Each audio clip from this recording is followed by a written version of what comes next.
The Switzerland model in the current mode, as far as we understand, does not collect the views of the total population or close to it of the world and apply that into the political developmental mix. And it doesn't collect the views and votes and understandings of the Russian people or the Chinese people. And we feel that that is a necessary evolution if humanity wants to collaborate in future. And we understand that China might say initially, oh no, we're not going to allow anybody to log onto your platform because ... We want to remain in control of China or Russia or any of those places. They're leaning towards dictatorship in different ways. And we've got to start somewhere. And we don't suggest that we're going to have all of the answers. We don't suggest that we're going to have to be able to produce every solution. And we do want to create a space in which nations can work together to generate those solutions and to learn to work together in more wholesome, constructive, and conscious ways. And to do so assertively, not passively.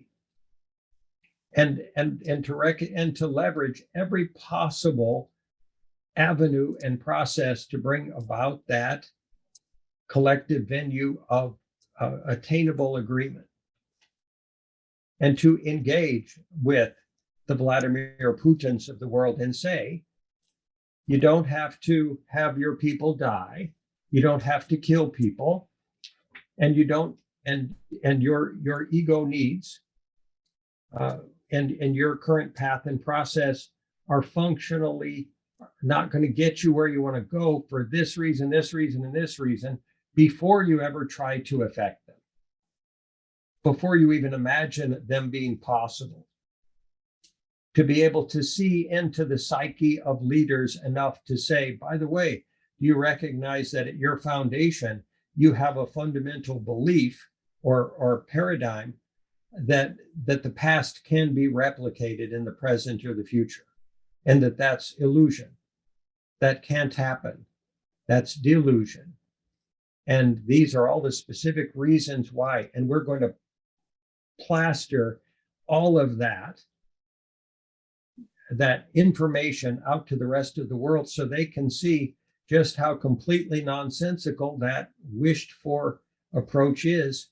And if you attempt to affect it, you'll embarrass yourself so profoundly that you wouldn't even try it in the first place. That's just one avenue and approach. And I could list literally 80 more strategies that could be applied to preemptively, proactively dismantle such narcissistic dynamics to diffuse the landmines before they blow up.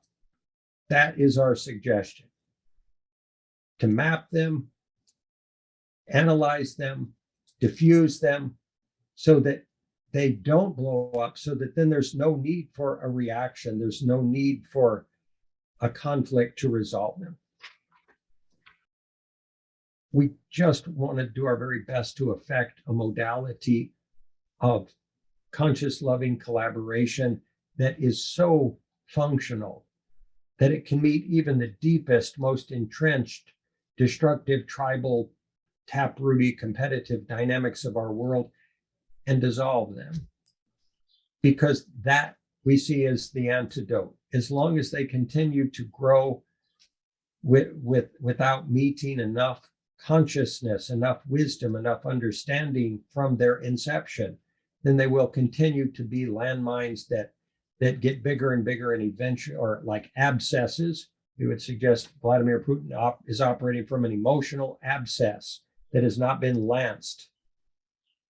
If someone lances the wound, drains it, tends it, and offers antibiotics, then the whole domino effect of this dysfunctional dictatorship process, which is just in our view, an affectation of emotional dysfunction in the masculine, tribal, and individual egoic process, can be resolved before it turns into monsters.